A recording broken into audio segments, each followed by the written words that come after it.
성을 쌓는 자는 망하고 길을 내는 자는 흥한다, 이런 말이 있습니다.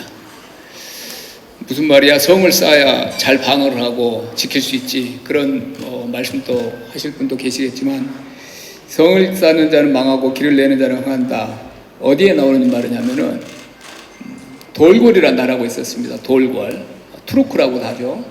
돌궐이라는 나라가 고구려 삼국시대 그때쯤에 이제 아주 융성했던 그런 유목 국가인데, 이 돌궐의 전성시대 때 가장 명재상으로 알려진 사람이 톤유크라는 사람이 있습니다.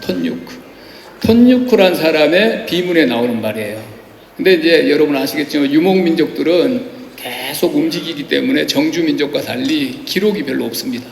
성도 없고, 성이라는 것이 머무르지 않기 때문에. 그런데 아주 드물게 유목민족 중에서 광개통 대왕대 같이 이렇게 큰 비문을 남긴 흔치 않는 그런 유적이 있는데, 톤유크라는 사람이 그만큼 유명한 사람에서 이제 톤유크 비문이 있는데 거기에 나오는 말입니다. 그래서 좀 상당히 많은 사람들 영감을 주는 말이고, 성을 쌓는 자는 망하고 길을 내는 자는 흥한다. 왜 톤유크가 이런 말을 했냐면은 유목민족들의 그 진취성이, 유목민족들이 정복을 해서 한 곳에 머무르면은 유목민족은 진취성을 잃게 되고 결국은 정체성도 잃고 이제 자기 소멸에 기록한다는 것을 경계하기 위해서 그렇게 머무르고 퇴화되지 말라는 뜻으로 성을 쌓는 자는 망하고 길을 내는 자는 흥한다, 이런 이제 말을 남겼는데, 이 말이 사실 톤유크라는 사람이 이런 말이 오늘날 와서 강원 페스티벌에 와서 인용되기를 원해서 쓴 건 아닐 텐데, 세계화 시대에 이렇게 좀 계속 세계화 시대에 어떠면은 주제어 비슷하게 이렇게 됐습니다. 우리나라에서도 많은 사람들이 인용하고 저도 좋아하는 말이고요. 밑에 보면은 이게 이제 로마 시대의 길이죠. 로마 시대.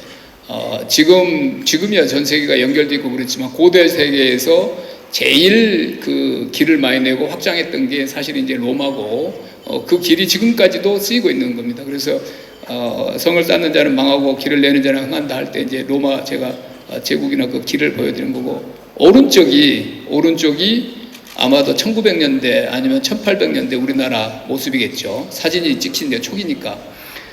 그때 그런데 이제 우리 조선시대 후기에 아주 우리 정체되어 있고 결국은 이제 나라를 잃었는데요. 그때 박지원 선생님이 열하일기란 걸 썼죠. 박지원 선생이 열하일기를 쓰고, 그때 이제 열하일기에 보면은 나라가 가난한 것은 국내에 수레가 다니지 못하기 때문이다, 까닭이다, 이런 말을 썼습니다. 결국 이제 수레가 다니지 못한다는 건 길이 없다는 것이고, 근데 결국 이제 그 밑에 이렇게 좀 정체되어 있는 선비 같은 그런 형을 보여줬습니다만은, 결국 수레가 다니지 못한다. 왜 그랬을까요? 길이 없기 때문에 수레가 다니지 못한 거죠. 근데 왜 길을 내지 않았을까? 그런데 조선시대 때 이제 길을 내지 않는 거를 보면은 조금 오늘 이야기가 다른 거지만 일부러 길을 내지 않았습니다. 조선시대 우리 선조들이 무슨 길을 포장하는 기술이 없고 어떻게 그런 정도 그걸 몰라서 길을 낸 건 아니고 일부러 길을 내지 않았어요. 길을 왜 내지 않았을까? 길을 내면은 침략이 들어온다. 이런 이제 자기 방어적인 측면에서 보면 길이라는 것이 우리를 잘 보존하는 것은 길을 최소한으로만 내서 그냥 사는데 충분할 정도로 하고 큰 길을 내지 않는 것이 일종의 큰 국가의 방침이었습니다. 근데 왜 길을 내지 않았을까? 또 그 이유가 있었겠죠. 오랜 또 경험이 있었기 때문에.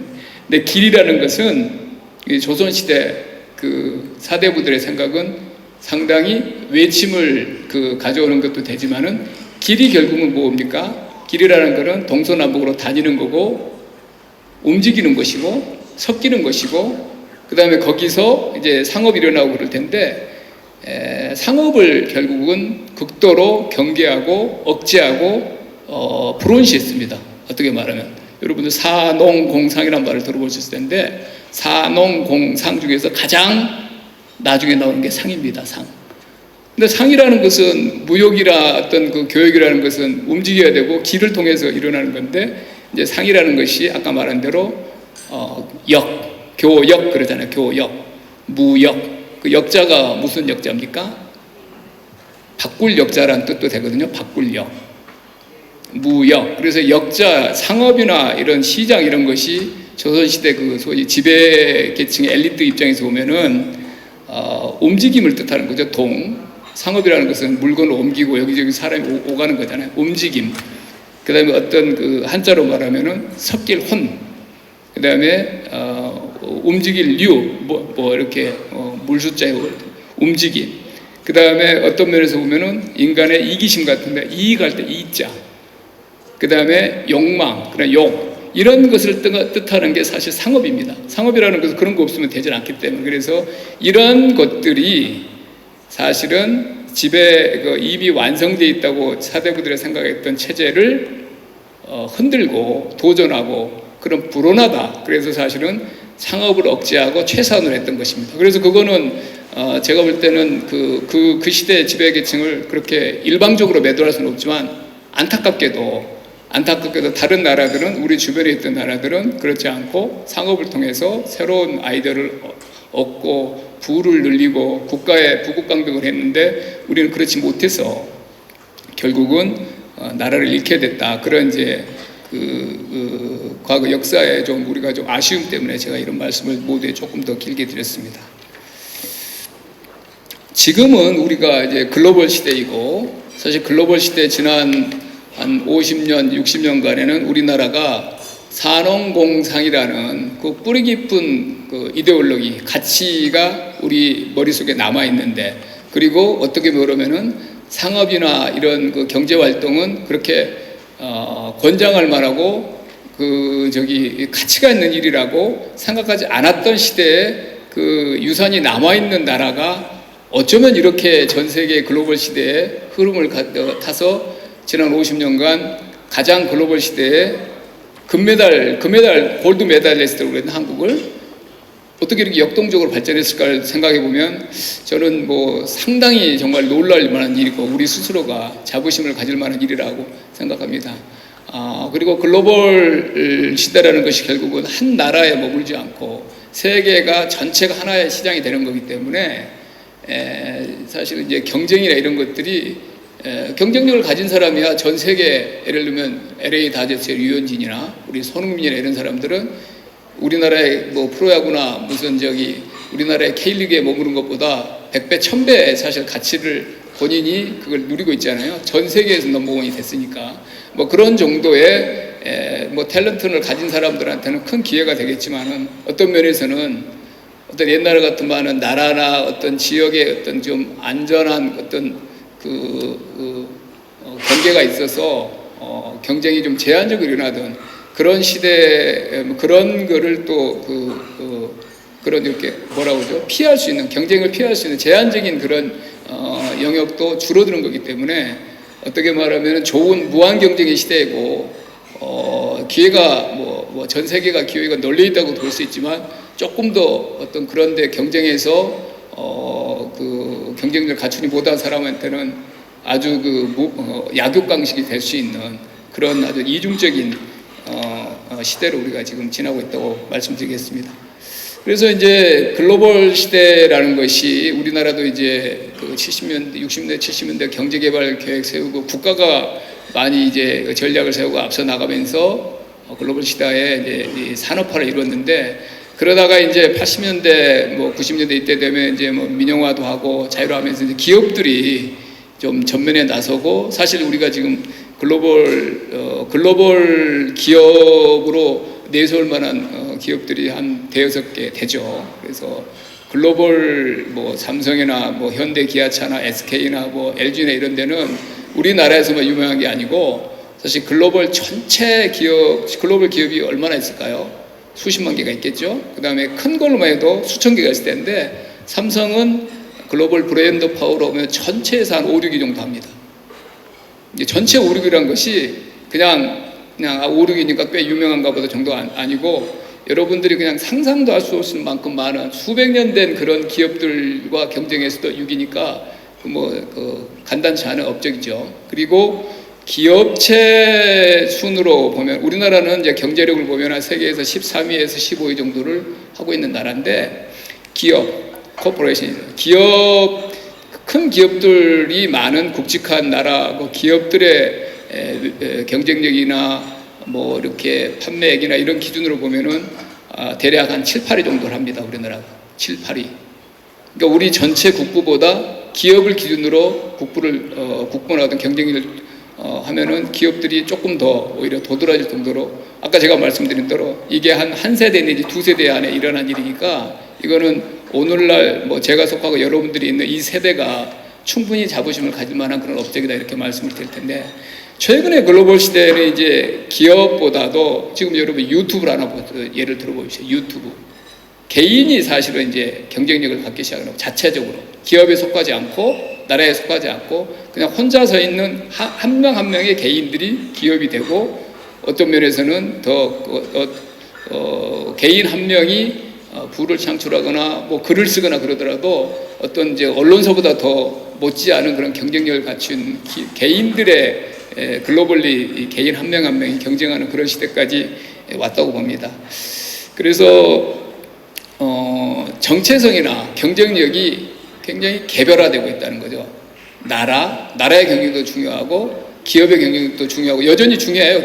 국가와 기업이 뭐 의미가 없다는 것이 아니고, 그렇지만 경쟁력이나 어떤 그런 그 브랜드의 단위가 개인들도 전 세계적으로 자기 자체 브랜드화를 할 수 있는 그런 시대가 됐다고 말씀드리겠습니다. 그 다음에 지역으로 말씀드리면은 국가보다 더 유명한 도시들이 많이 있습니다. 요즘에는 어떤 면에서는 국가의 경쟁력이나 국가의 매력도보다도 그것보다 차별화돼서 월등히 더 높은 독자적인 그 브랜드를 가지고 있는 도시가 많이 있습니다. 예를 들면 스위스의 다보스 같은 도시가 있습니다. 다보스 가보신 분도 계시겠지만 뭐 거기에 거주하는 뭐 상시 인구는 몇천 명에 불과하고, 다보스라는 것이 뭐 그렇게 뭐 최고의 뭐 기후를 가진 것도 아니고 그러는데, 다보스 포럼이라는 것을 만들어서 전 세계에 1월달 가보면 전 세계 내로라는 사람들이 전부 다 거기 가고 호텔 잡지도 못하고 정말 객관적인 측면에서는 열악하게 짝이 없는 도시인데, 다보스 포럼이라는 것 때문에 다보스는 너무너무나 유명한 그 경쟁력을 갖추게 됐습니다.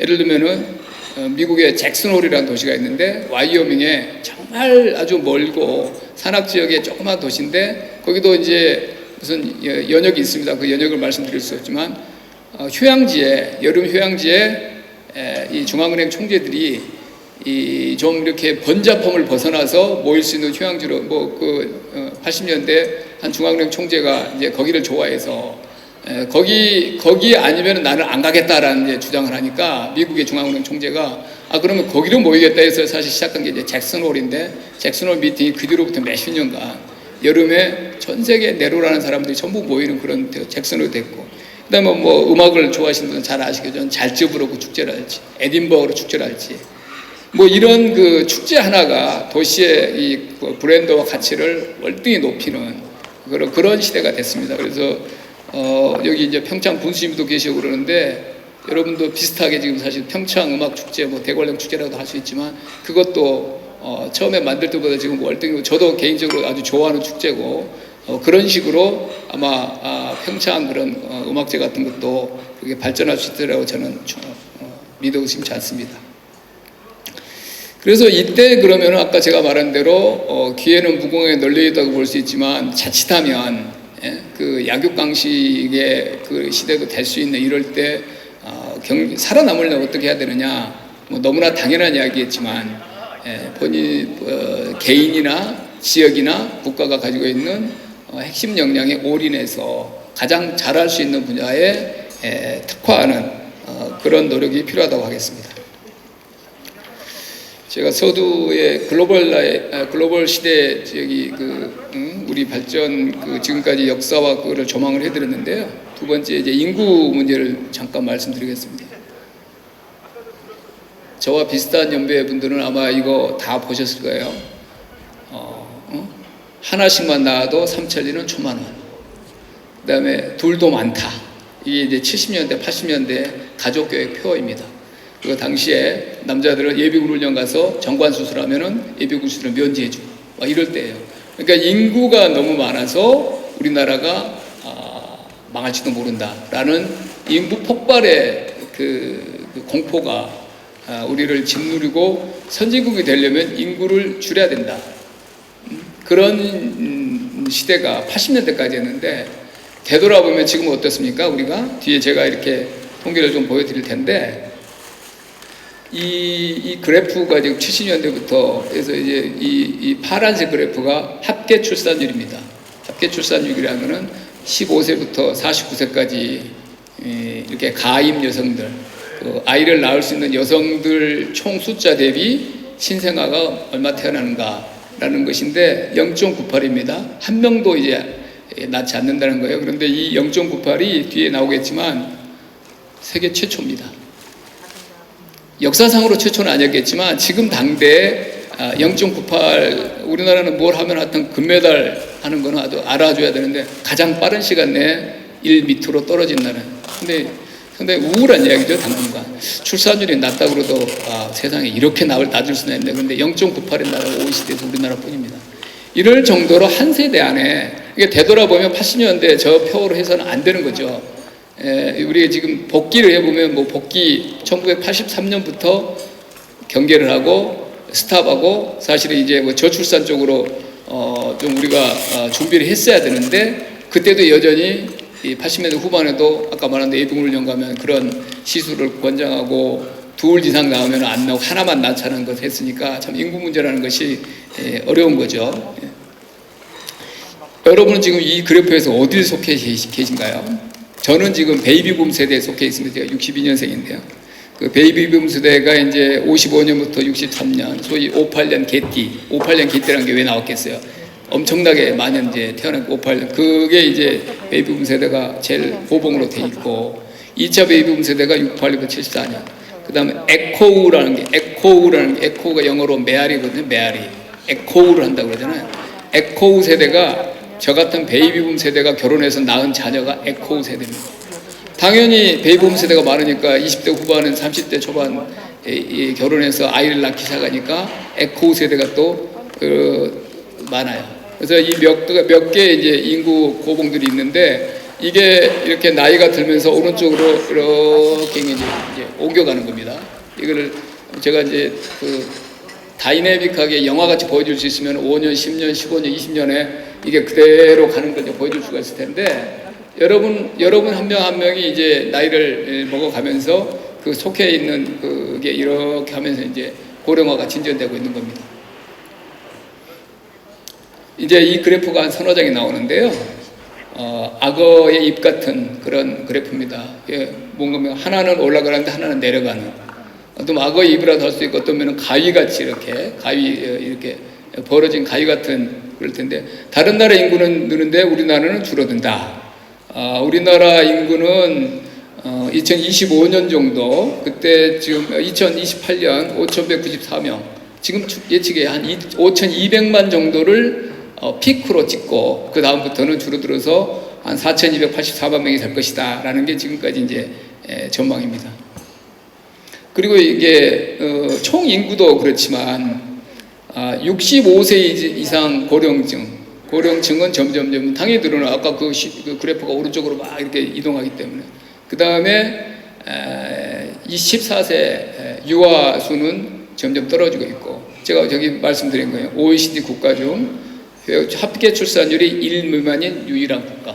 이렇게 이제 올해 출생아 수가 30만 명이 안 될 수도 있다라는 그런 보도가 있습니다. 그 정도에 지금 근접해 있어요. 그래서 2025년이 되면은 이제 지금은 고령 사회입니다. 고령 사회 14% 65세 이상이 14%인 나라를 고령 사회라는 우리나라는 그 정도 돼 있는데 25년 뭐 지금부터 6년 지나면은 20% 이상 됩니다. 65세 인구들이 초고령 사회에 진입하게 될 거고요. 이렇게 되면 이제 아까 말한 이런 뭐 총수만 이런 게 아니고 이런 이제 경제사회 전반에 대해서 그런 거죠. 쓸 거는 늘어나는데 뭐 비용은 여기 수입은 줄어드는 그런 현상이 발생할 것입니다. 총량으로 보면 성장은 줄어들 거고 여기 보면 사회복지 지출은 늘어나는데 또 늘어나고 재정 수입은 거기에 못 미치고 이런 현상이 일어날 거고 저기 보면은 이제 학령 인구, 학교에 다닐 인구는 줄어드는데 교육비 부분은 늘어나야 되고 지역 인구는 감소하는데 교부세가 늘어나고, 그다음 그런 각 부분에서 각기 다른 이제 현상들이 나타나는 겁니다. 교육도 초등등 교육 수요는 줄어들고 학교도 폐교가 늘어나는데 평생 직업 교육 수요는 늘어나고, 산업도 비숙련 제조업 줄어들고 점점 늘어난 산업은 고령 친화 산업, 그리고 SOC라 이런 것도 공간 개발이나 이런 것보다는 사람 이용 중심 투자를 해야 되고, 환경도 이런 미세먼지나 어떤 국민적 불안감이 커지는데 재원 배분은 줄어들고, 이런 각 영역에서 악어의 입 같은 그런 현상이 많이 벌어질 겁니다. 그래서 인구 이야기를 잠깐 했는데, 최근에 이제 우리 홍남기 부총리님이 인구 TF 만들고, 제가 이제 인구 TF에 실제 이제 실무를 맡고 있는데요. 인구 문제가 나오면 사람들이 많이 이제 불안해하고, 조금 경제학을 공부한 사람들은 멜서스의 인구론이 어떻고 아주 우울한 이야기고, 저도 좀 경각심을 갖자고 하는 이야기지만, 그렇다고 인구 출산이 안 돼서 우리나라 경제가 이대로 그냥 주저앉는가라고 그렇게 우울해 하실 필요는 없습니다. 사실 인구라는 것이 이런 거죠. 우리가 과거에 이렇게 이제 14세 미만에 태어나서 이제 부양을 받아야 될 그 인구의 비중, 그 다음에 경제에서는 15세부터 64세까지를 생산 가능 인구, 그래서 가장 왕성하게 경제 활동을 하는 에이지 그룹으로 보고 65세 이상을 이렇게 이제 분류를 합니다.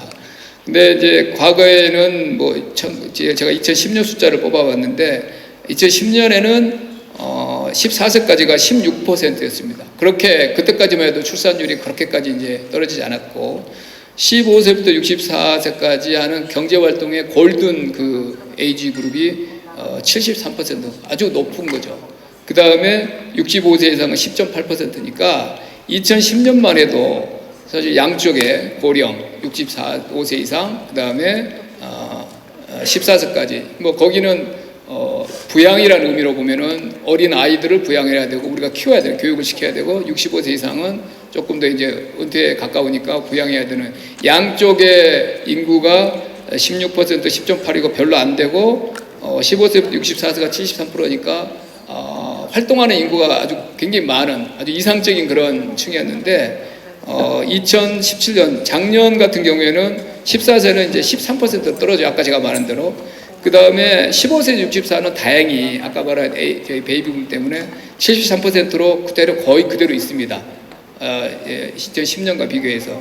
그런데 이제 65세 이상은 13.8, 아까 제가 말한 이제 거의 고령사에 들어갔고, 이때만 해도 이제 15세 64가 73% 그대로 있는데, 14세 이하의 이 어린아이들, 부양할 아이들은 좀 줄어들고 고령자가 조금 늘어났다 정도 되는데, 27년이 되면 14세 미만은 10%로 툭 떨어집니다. 전체 인구에서 10%.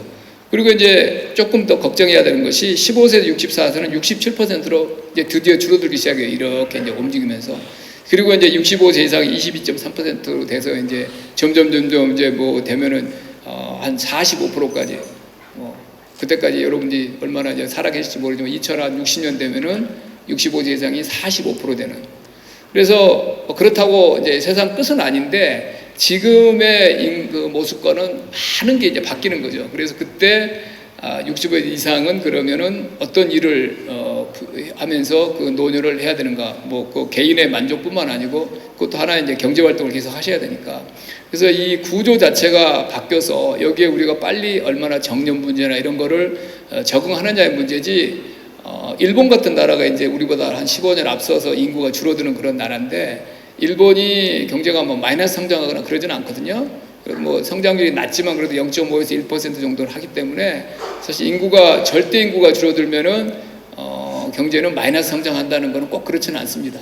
그래서 어떻게 우리가 그걸 적응해 가는 거고, 결국 이제 한마디로 말하면 인구수가 줄어드는 것보다 한 사람 한 사람의 경쟁력, 생산성이 그만큼 높아지면은 사실은 총량에는 변화가 없는 거거든요. 그래서 그게 이제 각 분야의 경쟁력을 높여서 생산성을 높이는 것이 핵심이라고 말씀을 드리겠습니다. 글로벌 시대 우리 경제 방향은 하나 제가 초기에 글로벌 시대를 말씀드렸는데 지금 최근에 몇 년간은 조금 우려되는 상황이 여러분들이 이제 미중 무역 분쟁 뭐 이런 말씀을 많이 들으셨을 텐데 최근에는 일본과 우리나라 사이에 이런 이제 그 지금 또 분쟁이 있죠. 근데 이게 일본이 이제 역사 문제 가지고 그렇게 이제 문제를 일으켜서 그런 거고 큰 흐름으로 보면은 사실은 글로벌라이제이션이라고 세계의 교역이 늘어나고 장벽이 낮아지고 전 세계가 하나의 시장으로 통합되는 것이 지금 최근 몇 년간은 거꾸로 가고 있습니다. 장벽이 생기고 있고 관세라는 건 왔다 갔다 할 때 이제 서로 간에 장벽이잖아요.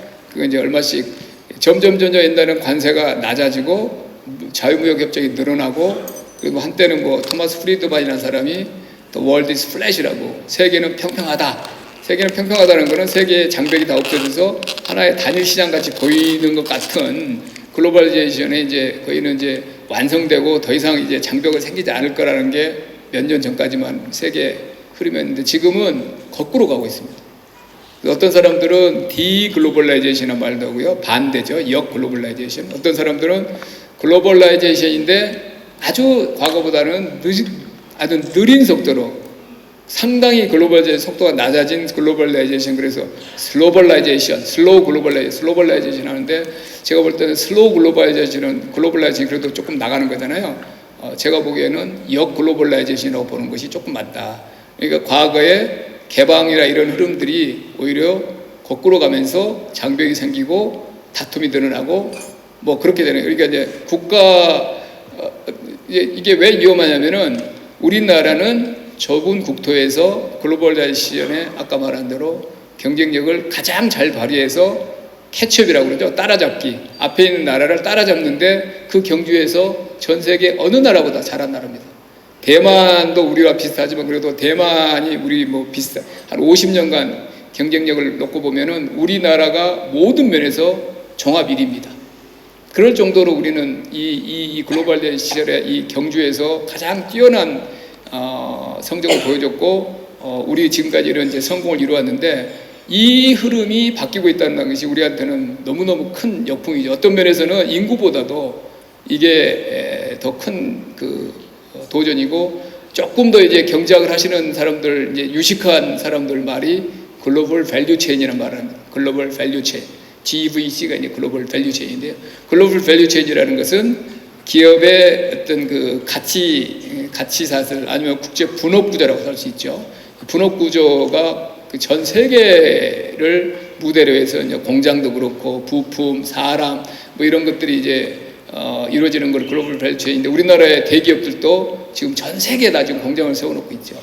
그렇게 해서 뭐 여기서 설계를 하고 부품을 만들고 그걸 가지고 뭐 태국이나 베트남이나 중국이나 이런 데 이제 공장 가서 조립해가지고 이제 다른 선진국에 수출하는 걸로 우리도 돼 있고 뭐 우리가 자체적으로 생산 못하는 부품은 또 일본이나 독일 이런 데서 가져다가 뭐 의존하는 걸로 그렇게 이제 그 국제 분업 질서란 말도 하고 글로벌 밸류 체인, 국제 분업 질서나 밸류 체인이 아주 잘 형성돼서 이렇게 부드럽게 돌아가고 있었는데 지금은 여기서 여기저기서 이제 글로벌 밸류 체인이 깨지는 소리가 나는 그런 시대라는 그런 말씀을 드리겠습니다. 그리고 한편에서는 또 4차 산업혁명이 진전되면서 어떤 기술이나 이런 쪽은 또 전 세계 여러분 보십시오. 뭐 페이스북이나 무슨 아마존이나 뭐 구글이나 이런 거는 또 뭐 이런 그 경계나 이런 거 관계 없이 다 디지털 사이버 월드에서는 전 세계 하나로 되고 있는 여러 가지 큰 흐름들이 어떤 거는 가속화시키는 흐름도 있고 어떤 거는 보호무역주의나 글로벌라이제이션 역으로 되는 그런 흐름들이 있는데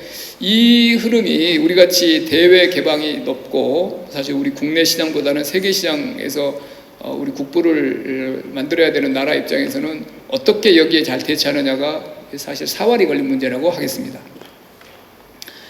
대외 리스크는 지금 뭐 이제 제가 기재부 1차관을 맡고 있습니다만은 뭐 거시금융 회의 같이 전체 시장의 불안 요인을 모니터링하고 우리 불안 요인을 선제적으로 대응하는 것이 제가 맡고 있는 이제 가장 큰 책무입니다만 우리는 불행하게도 97년에 외환위기를 겪었고 많은 그 사회에 깊이 씻을 수 없는 그런 큰 상처를 남긴 그런 국난을 겪은 나라고 2008년 글로벌 위기 때도 외환시장이 이랬는데 한번 휘청인 그런 또 아픔이고 그래서 어떤 일이 있더라도 다시는 그런 시장 불안 때문에 우리나라가 이렇게 불안하게 돼서는 안 된다는 그런 거는 뭐 전 국민적인 컨센서스고 경제팀에 맡겨진 어떤 제1의 업무라고 하겠습니다. 시장 안정을 하는 게 가장 중요한 과제고요. 최근에는 이제 7월 달부터 일본의 이 도발 때문에 일본의 도발을 외교적인 노력이나 이런 걸 통해서 원상회복하는 것도 해야 되지만 근본적으로 이 일본에 대한 의존도나 이런 것이 낮아지는 그런 우리 자체적으로 그런 부품이나 소재나 장비나 이런 쪽에 산업을 갖추도록 산업 기반을 강화하는 게 두 번째 과제가 될 거고 미중 경제 협력이죠. 미중이라는 데가 지금 으르렁거리고 있죠. 넘버 1, 넘버 2 국가들이. 근데 미중이라는 것이 왜 우리에게 중요하냐면은 중국은 우리나라의 제1의 수출 쪽이고 뭐 가깝기도 하지만 그다음에 미국은 전통적인 우리의 우방이고 또 그 자체로 너무너무 중요한 시장이고 그래서 미중 넘버 1, 넘버 2가 으르렁거려서 이 질서가 흔들렸을 때 전 세계가 아주 짙은 그 혼란 속에 짙은 이제 먹구름 아래에 있게 되겠지만 직접적으로 영향을 제일 많이 받는 나라 중에 하나가 될 것이다라는 것이 우리 자체적인 분석이기도 하고 그렇습니다. 그래서 미중 경제 협력을 우리가 아주 빈틈없이 머지탕하면서 대비책을 마련해야 되고요. 자유무역주의 수호라는 것은 우리만 가지고 자유무역주의가 지켜지지 않겠지만 우리는 무조건 자유무역주의, 다시 말하면 보호무역주의가 다시 이렇게 만나되지 않은 환경이 우리한테는 마치 우리가 헤엄을 잘 칠 수 있는 그런 환경이니까 자유무역주의 질서가 계속될 수 있도록 국제적 노력을 해야 되겠습니다. 경제 활력 제고는 이제 뭐 적극적 재정 정책이나 투자나 소비 이런 뭐 하나하나를 제가 다 일일이 말씀드리지는 않겠습니다. 정부는 그때 부처가 머리를 맞대고 해법을 찾으려고 총력 대응하고 있다는 정도로만 이해를 해주시면 될 것 같고요. 소재 부품 장비라는 것이 이제 요즘에 뉴스에 많이 나옵니다. 일본에 이제 도발이 있습니다. 우리가 약자로 소부장, 그래서 마치 소시성을 가진 부장같이 그렇게 우리가 소부장 산업, 소부장 그러고 있는데 소재 부품 장비를 7월부터 이제 그 일본에 그런 도발이 있은 다음부터 사실 즉각적으로 움직였습니다.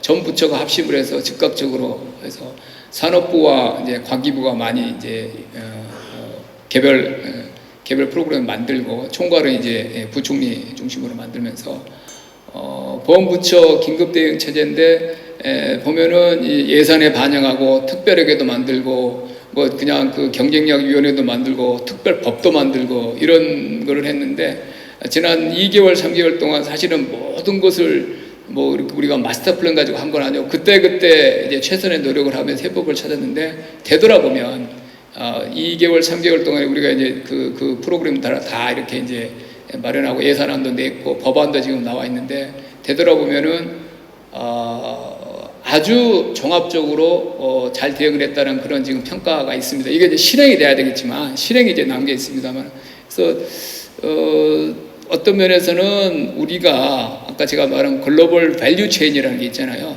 그래서 일본이나 뭐 독일 같은데 이제 뭐 공작 기계나 핵심 기술이나 부품이나 이런 것들이 어떤 면에서는 단기간 내에 우리가 자급하기가 쉽지 않은 그런 기술이 있는 건 사실이지만 상당히 많은 분야는 우리가 자체적으로 할 수 있음에도 불구하고 글로벌 밸류 체인 입장에서는 그 수입하는 게 더 유리하다고 생각해서 이렇게 자체 우리 국내 산업을 키우지 않은 그런 면이 있는데 저는 일본의 이번 도발이 우리나라가 정신을 바짝 차리게 하는 하나의 커다란 각성의 기회가 됐다 이런 생각을 합니다. 그래서 뭐 여기 계신 사람들 한 분 한 분이 다 그러겠지만 다 동의하겠지만 한국은 한번 각오하고 뛰어들면은 반드시 승리를 하는 저는 그런 그 정신이 있는 나라라고 생각합니다. 그리고 이게 뭐 정신의 승리 아니고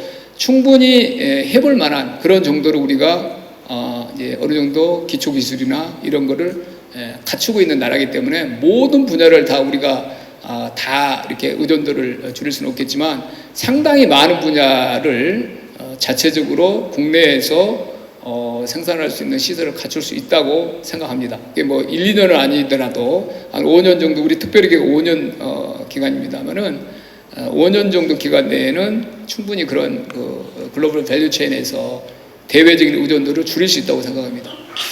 여담입니다만은 과거에 제가 이제 들은 우화 중에 이런 게 있습니다. 옛날 인도의 어느 왕이 옆에 있는 왕국에서 아주 훌륭한 매를 2마리 선물을 받았다고 그래요. 매를 너무너무 아름다운 매를 이제 선물을 받아서 이제 이 매가 잘 나르면 얼마나 멋있겠나 하고 이제 훈련을 시켰는데 한 매는 정말 너무너무 우아하게 뭐 날개 펼치고 그냥 잘 나르는데 한 매는 절대 나르지를 않는 거예요.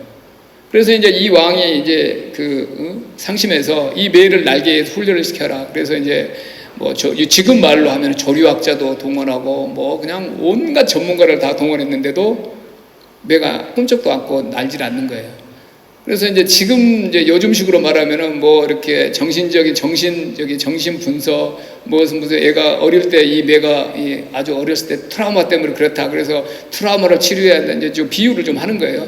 그렇게 해서 온갖 전문가를 다 붙여가지고 매를 했는데도 꼼짝도 안 해서 이제 임금이 이 매를 날게 하면은 내가 큰 상을 내리겠다. 옛날 식으로 했는데 놀랍게도 이름도 없는 농부가 와서 매를 날게 만든 거예요. 그러니까 이제 왕이 너무너무 행복해가지고 이제 농부를 불러서 도대체 너는 이 모든 전문가가 다 실패한 너는 어떻게 성공했냐? 네 이거 비법이 뭐냐? 그랬더니 농부가 너무너무 간단합니다. 어떻게 했냐? 그랬더니 그 매가 앉아있는 그냥 나뭇가지를 잘랐다는 거예요. 저는 그냥 매가 그냥 거기에 나뭇가지에 앉아있길래 그냥 나뭇가지를 잘라버렸습니다. 그러니까 자르니까 매가 이제 혼비백산이가 나르는 거죠. 근데 그건 뭐냐면은 자기가 있는 위치에 너무 만족하고 두려워하거나 뭐 어떤 면에서는 그래서 나를 수 있음에도 불구하고 날지 않으려고 하고 매에 의지하고 있던 나뭇가지를 잘랐더니 매가 너무 잘 날더라. 무슨 말씀을 드리냐면은 우리나라 소재부품 장비 중에서도 우리가 할 수 없는 영역도 있었을 텐데 우리가 충분히 할 수 있었음에도 불구하고 또 여러 가지 뭐 상생이 안 됐다거나 이런 뭐 그런 이유 때문에 우리 스스로 자립을 하지 못한 영역이 있었을 텐데 저는 이번에 일본의 이 자극이나 이 각성, 제가 말한 대로 각성이 그런 거를 떨쳐버릴 수 있고 우리가 이렇게 합심해서 이쪽에 일거에 캐치업을 할 수 있는 계기가 됐다고 생각합니다. 그래서 뭐 과도한 자신감이라고 할지 모르겠지만 저는 충분한 가능성이 있다고 봅니다. 이런 하나하나 제가 말씀을 안 드릴 거고요. 이제 신남방과 신북방 정책에 대해서 말씀을 드리겠습니다. 우리는 전통적으로 이렇게 뭐 미국이나 뭐 이런 유럽 같은 나라가 이제 큰 시장이었기 때문에 그거를 이제 중심으로 해서 자유무역도 했고 그다음에 우리 해운 무슨 항로나 뭐 항공로나 이런 것들 그쪽으로 많이 돼 있는데. 사실은 이제 문재인 정부가 요즘에 제일 많이 역점을 두고 있는 것이 신남방 정책이고 신북방 정책인데 신북방 정책은 아마 뭐 유라시아 뭐 철도 그렇고 많이 들어보실 텐데 최근에 그보다 더 사실 더 주목해야 될 게 신남방 정책 아세안과 이쪽 인도 쪽인데요. 11월 하순에 부산에서 한 아세안 정상회담이 열립니다. 아세안 나라 전부 옵니다. 정상들이. 그래서 뭐 우리나라에도 G20 정상회의도 여러 개 했지만 아마도 G20 정상회의는 우리가 그냥 주체를 한 거지 우리가 주역이라고 보기는 어려운데 한 아세안 정상회담은 우리나라와 아세안 하나하나 나라가 전부 오는 거거든요. 전부 다 오십니다. 그래서 왜 아세안이 중요하냐면은 사실은 요즘에 중국 인도를 많이 하고 무슨 인디안 타이거 중국의 용 이런 말도 용과 타이거 이런 말도 하지만 실질적으로 그것도 한 5년, 10년 전 이야기고 지금 이 시점에 가장 빠르게 성장하는 번역이 어디냐? 그러면 아세안과 아프리카입니다. 아프리카야 우리한테 좀 멀고 조금 더 그 다음 한 5년, 10년 뒤라 하지만 지금 이 시점에 5년, 10년간 이 당대의 스타 지역은 어디냐면 아세안입니다. 그래서 이 아세안 쪽을 집중적으로 이렇게 공략하자는 게 한 아세안 정상회담과 신남방 정책이라는 걸 말씀을 드리겠습니다. 그래서 뭐 지역별로 하나하나 제가 하지 않을 거고요. 2020년 예산에 대해서 한두 마디 말씀을 드리고 이제 마무리를 하겠습니다. 2020년 내년 예산이 우리나라 재정 운용에서 아주 의미가 많은 해입니다. 일단 예산이 9.3% 늘었다, 500조를 돌파했다, 이것도 의미가 있지만 이거를 제가 설명해 드리겠습니다. 조금 뭐 생소한 그래프일지 모르겠는데 관리 재정 수지라고 전체 우리나라 재정을 전부 합쳐서 재정이 플러스나 마이너스를 보여주는 수치인데 보통은 이제 절대치로는 좀 비교하기 어렵기 때문에 경제학자들은 GDP 대비 몇 퍼센트냐 이걸 가지고 합니다. 그래서 0% 이하면 적자라는 뜻입니다. 적자면 나쁜 거냐 그렇게 생각하시면 굉장히 너무 단순한 거고요. 0% 이하로 떨어지면은 무슨 말이냐면은 그럴 때 재정은 확장적이라고 말을 합니다. 확장적이다. 세금을 정부가 이 민간에서부터 이렇게 받아들이는 것보다 더 많은 지출을 해서 전체적으로 보면 재정 분야가 확장적으로 운영되는 건데 우리는 이제 재정 건전성이나 이런 거에 대한 오랜 그런 그 우려 때문에 재정은 0% 이하로 균형 재정을 하거나 오히려 플러스로 해야지 마이너스 쪽으로 뭐 가도 1%, 2% 가면 큰일 나는 줄로 알았는데 그 소위 말하는 터부를 뭐 상당히 오랜 그 논쟁과 여러 관점에서 이제 그 토의를 해서 지금 우리나라 단계 인구가 고령화되고 전 세계 교육이 지금 아까 말한 교육 질서가 역풍으로 바뀌는 시대에는 재정이 적어도 몇 년간은 확장적으로 역할을 해줘야 된다. 이런 이제 그 공감대가 형성돼서 이게 이제 중기 재정 계획에 나온 겁니다. 이건 이제 거의 뭐 이대로 되진 않지만 특별한 문제가 없어 이대로 이제 운영이 될 텐데 보시면은 20년에 마이너스 3.6%라는 것은 재정이 그만큼 확장적으로 하겠다는 겁니다. 우리나라 GDP가 한 1890조 정도 되거든요. 그러면은 3.6% 정도 되면 60조, 70조 정도가 재정이 네트로 순수하게 확장적으로 하겠다는 겁니다. 그래서 그러면 나는 국가 채무가 오르지가 올라가잖아요. 국가 채무가 좀 우려된다라고 생각할 수도 있지만 충분히 그런 또 뭐 문제 제기를 하는 사람도 있지만 다른 나라의 국가 채무는 보통 한 뭐 100% 뭐 그다음에 뭐 좀 우리나라 정도의 소득 수준 되는 나라는 뭐 100%나 뭐 일본이나 이태리 같은 200%니까 그렇게까지는 안 되더라도 우리나라 국가 채무가 여유가 있고 우리가 보수 운영했기 때문에 앞으로 몇 년간은 재정을 이렇게 적극적으로 운영해도 무방하다. 충분히 국채나 이런 거 소화시킬 수 있다. 그런 말씀을 드리겠습니다. 그리고 그 적극적인 재정이 운용되는 어쩌면 첫 해다 내년이. 그리고 내년뿐만 아니라 앞으로도 재정은 계속 이렇게 적극적으로 경기에 활력을 보여주는 역할을 할 것이다. 그런 의미가 있습니다. 내년에. 그래서 이게 그러면은 증가분을 어디다 썼느냐, 뭐 낭비하는 거 아니냐 이런 말 하실 수 있는데 보시면은 복지 일자리 쪽에 20조가 들어가 있고요.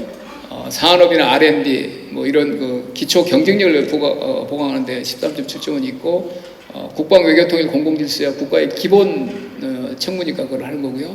일반 행정이는 말씀드리는 거는 복지 일자리, 뭐 고령화나 이런 것 때문에 시장에서 일자리를 갖기가 어려운데 여전히 활동을 하셔야 되는 뭐 은퇴해서 연금이나 이런 쪽에 의지하기 어려운 그런 나이 그런 고령자들이 너무 많기 때문에 거기 일자리를 마련해 주는 쪽이 가장 많은 게 됐고 이거는 뭐 무슨 뭐 낭비나 퍼주기라고 보면 안 됩니다. 이거는 이분들이 가서 일을 하시고 그 돈 가지고 다시 지출하고 그래야지 경제라는 게 선순환이 되기 때문에 그래서 그런 쪽이 제일 많고 R&D나 SOC 이런 쪽이 가장 많이 늘어난 분야라고 할 수 있겠습니다.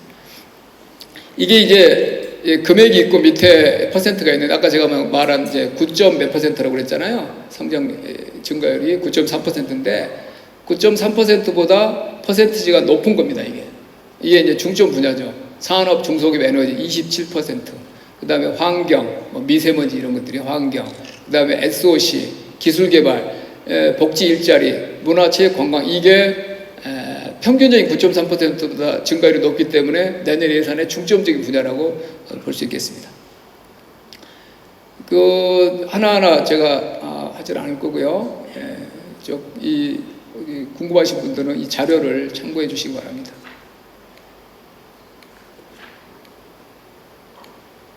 강원도 말씀을 좀 드리겠습니다. 여기 참석하신 이제 도나 그다음에 군 이런 데 분들이 많이 노력을 하셔가지고 내년 예산에 반영된 강원도 예산을 몇 가지 말씀드리겠습니다. 이 모빌리티 기업 지원센터 100억은 횡성에 전기차에 특화한 부품 인증 센터를 짓는 겁니다. 100억이고 그 다음에 큰 걸로 말씀드리면 디지털 헬스케어 생태계 네 번째, 그 다음에 지역 산업 거점 스마트 특성화는 둘 다, 그다음 그 위에 있는 첨단 의료기기 상용화 기술 실정 이런 거는 이제 강릉에 있는 것인데요. 강원도가 디지털 헬스케어 쪽에 규제 특구로 지금 신청을 해서 그쪽을 키워나갈 그다음 비전을 가지고 있습니다. 그런 지역의 비전, 핵심 미래 산업을 지원하는 그런 예산이 되겠습니다. 오른쪽에 제2 경춘국도 200억은 제1국도가 아시겠지만 강원도니까 너무 잘 아시면 46번 국도가 있습니다. 경춘국도. 그래서 포화 상태이기 때문에 제2 경춘국도를 2029년까지 내는 그런 사업입니다. 설계비가 내년에 200억 들어가 있고 설계 한 2년 정도 소요가 되고요. 그래서 설계에서 아마 2022년부터 본격적으로 이제 불착하고 도로를 내기 시작할 텐데 이 제2 경춘국도는 전체 사업비가 8,600억입니다. 그래서 내년에 설계비부터 이제 시작된다는 말씀을 드리겠고요. 원주 제천 철도, 여주 원주 철도, 그 다음에 이런 거는 중앙선 이제 복선화죠. 그 일원으로 계속 단연간 사업을 하는 거고요. 춘천, 화천 등 일반 국도 971억은 12개 강원도에 있는 국도 사업입니다. 그 다음에 포진 문막은 국가 지원하는 지방도 70억 정도에 이제 확장하는 그런 예산이 되겠습니다. 그리고 또 큰 사업이 이제 왼쪽으로 동해안 3단계 사업이 있습니다. 동해안 사업도 총 사업비가 1조 6천억 원으로 계속 해가거든요. 지금 이번 이제 3단계 하는 거고요. 그래서 21년이면 이 동해안 현대화 사업이 전부 마무리가 될 것 같습니다. 그래서 전체 1,600억 중에서 재정이 8,500억 투입되는 그런 단연간 사업인데 내년에 1,853억이 반영되어 있습니다. 그리고 국가어항 278억은 강원도에 어항이 14개 정도 정비하는 그런 사업이 되겠습니다. 그리고 오른쪽에 문화복지 분야는 특이할 만한 사항이 내년에 올림픽 기념재단 프로그램 사업이 있습니다. 유소년 2만 명을 대상으로 100회 정도 동계 스포츠 평창 열렸던 수호랑 반다비 그 이제 캐릭터를 체험할 수 있도록 동계 스포츠 체험 캠프를 만든 겁니다. 그래서 내년 이제 2만 명 100회 정도 35억이 돼 있는데 이 사업의 이제 성과를 봐가면서 어떤 호응이 좋거나 그러면은 아마 더 확대할 수 있지 않을까 이런 기대를 합니다. 그 태봉국 철원성 발굴주사는 궁예도성 있잖아요. 철원에. 그래서 남북 공동 사업을 하기로 지금 우리가 합의했는데 북한에서 아직은 진전이 좀 늦습니다만은 적어도 우리나라에서는 내년에 발굴주사 예산이 처음으로 이제 12억 들어갑니다.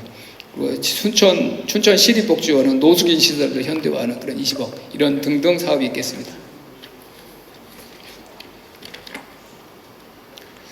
강원도 발전 전략은 육동환 원장님이 계시니까 육동환 원장님이 잘 세워주실 걸로 생각하고 제가 더 덧붙일 건 없습니다만은 너무나 당연하겠지만 강원도가 우리 지금 백두대간 태백준령의 이제 그 대부분을 차지한 그런 소위 청정지역이고 산림자원이나 관광자원을 가장 많이 가지고 있는 그런 지역이기 때문에 아까 제가 잠깐 시작하기 전에 올해 강릉 방문객이 1,800만 될 수 있다고 그러던데요.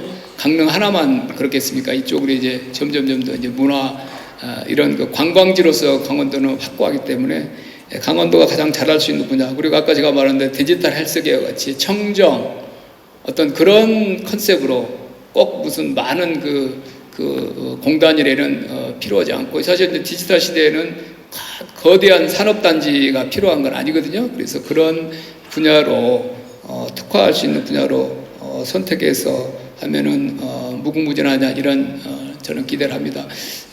초기에 제가 글로벌라이제이션 하면서 브랜드 이야기를 했는데, 브랜드 요즘에는 무형의 브랜드, 강원도 하면은 이제 뭐 자연, 청정, 깨끗함, 미세먼지 없는 거의 유일한 지역이니까 그런 몇 가지 그런 휴식 이런 개념이 있지 않겠어요? 이쪽을 더욱 확고하게 인지도를 높이고 그러면은 무형의 그런 브랜드는 더 높아진다, 이런 생각합니다. 저는 개인적으로 강원도 자주 제가 다니는 데고, 제가 공무원 생활하면서 제일 우리 육동환 원장님을 비롯하여 제가 모시고 일했던 멘토와 같은 최정구 위원장님, 제가 2년간 금융위원, 여기 오기 전에 금융위원회 부위원장으로 모시고 같이 일했고, 지금 제가 모시고 일하는 홍남기 부총리님, 뭐 이주열 하는 총재님 등등 강원도에 그 인재들이 많고, 또 휴가 올 때 봐도 선교장, 강릉의 선교장을 제가 제일 좋아하는 어떤 우리 고택이고, 그 다음에 대관령 뭐 제가 음악 축제도 개인적으로 표를 구하기 힘들어서 그렇지 자주 다니는 거고요. 그다음에 제일 제 마음속에 우리나라 길 중에서 아름다운 길은 저는 월정사, 일주문부터 월정사 들어가는 길입니다. 전나무 있는 양쪽에. 뭐 제가 좀 마음이 너무 많은 일 때문에 좀 정리가 안 되고 그럴 때 제가 가서 월정사 길을 가고 국정석탑을 보고 나면 정리가 되고, 그래서 월정사. 그다음에 절이 우리나라에 뭐 국뿐이겠습니까? 많은 절이 있겠지만 낙산사 같이 바다를 접하고 있는 그 절은 또 낙산사뿐이거든요. 그래서 저만 하더라도 강원도 뭐 강릉은 뭐 두말할 것도 없고, 여기저기 다니면서 제 이제 휴가, 그다음에 어떤 좀 이렇게 그런 걸 할 때 떠오르니까 이것 말고도 강원도만이 가지고 있는 그런 자산이 너무너무 많기 때문에 강원도가 지금보다 더 집중을 해서 국가의 뭐 강원도 자체의 브랜드도 커지고 국가의 중요한 그 산업에 앞장서는 그런 지역이 되기를 제가 기원하겠습니다. 그리고 우리 홍남기 부총리 계시니까 강원도 예산이 아마 걱정할 필요가 없겠습니다만, 제가 옆에서 홍남기 부총리님이 다 못 챙기는 예산을 챙겨서 어제 아까 말씀드린 2020년 예산 국회 통과되는 것 뿐만 아니고 앞으로도 계속 제가 강원도의 지킴이 역할을 하겠습니다. 고맙습니다.